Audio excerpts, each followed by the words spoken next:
All right, hey, this is Jay, and I'm here to talk to you about battery care and long-term storage of lead acid flooded batteries. So, if you are using AGM or lithiums, this will not apply to you because the Stark charger on our trailers don't work for those batteries as well.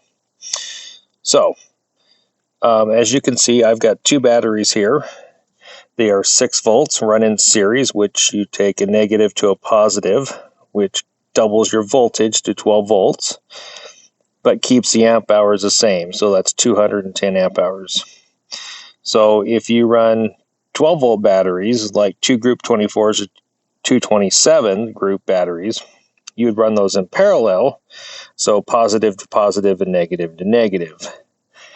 The advantage of going with the 6 volt batteries is you have a depth of discharge of 80% versus the group 24 and group 27s, which have a discharge of 50%. So if you were to do, say, 200 amp hours on the 6 volts, that would give you 160 hours of usable power versus the two 12 volts, say 100 hours apiece, times 2 is 200 amp hours, but with a 50% discharge rate, you only get 100 hours. So that's why I chose to go with the two 6 volt batteries.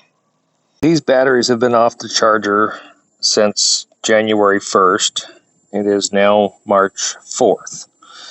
So it's probably time to get them charged up. Let's go in and look at my voltmeter and see where we're sitting at. All right, so we're inside the trailer, and beside the bed I had a outlet installed which has a voltmeter, USB outlet, and a 12 volt outlet. This is directly wired to the battery, so even though I'm using a battery disconnect, I can still see the voltage, and it's running about 12.6, which is roughly 80-90%, and you really don't want to go below 80% in long-term storage. So it's time to give these batteries a charge. All right, so we're going to engage the battery disconnect, which is tied. Now it's tied to the trailer, so let's go see what the voltage reads now. All right, so I have rehooked the battery up. We're plugged into shore power, and the charger is now sending 13.5 volts to the battery, which is the absorption phase. Later, it will automatically drop it down to a 13.1 float volt charge for slowly charging the battery and topping it off.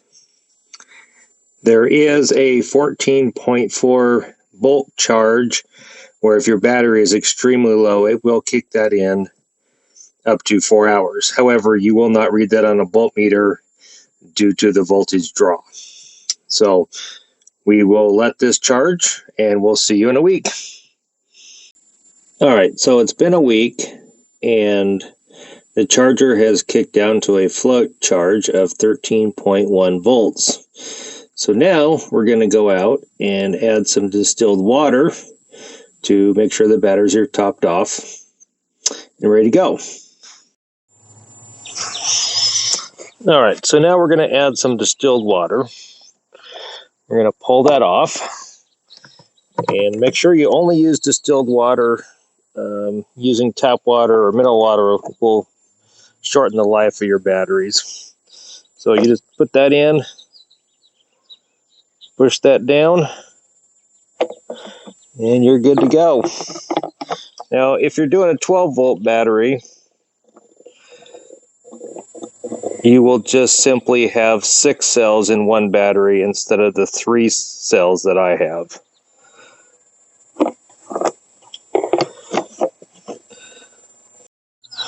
All right, so we've topped off all 6 cells with distilled water, and now we have disconnected the battery using the quick disconnect, and we will let them sit for till tomorrow, and then we'll do a voltage check and see where we're sitting. All right, so one more note here is I have disconnected the battery and disconnected shore power, And as you can see, they're still reading 13.1 volts. So that's why we need to let them sit overnight to get a true reading of what they're sitting at. So see you tomorrow. All right, so it's been 24 hours, so let's turn the switch on and let's see where we're sitting. All right, we are sitting at 12.8 volts, which means those batteries are fully charged. All right, so we're back out here at the batteries, and we've topped them off. We've charged them. They're ready to go. They can sit outside even during the coldest. They can go at least minus 60 with a full charge. So they'll be good to go for a while. So to me, this is a lot easier than dragging them in the garage, hooking them up on a charger, letting them sit there all winter. So I just do this once every couple months and they're good to go. So, all right. So I would recommend, if you're not going to go camping for a week, to get a battery disconnect and disconnect them, because there is phantom draws that will suck down your batteries, and this will just keep them topped off. So, come home, plug it in for about a week, pull the disconnect, let them sit there, and they'll be good for a couple months. So hope this helps, and happy camping.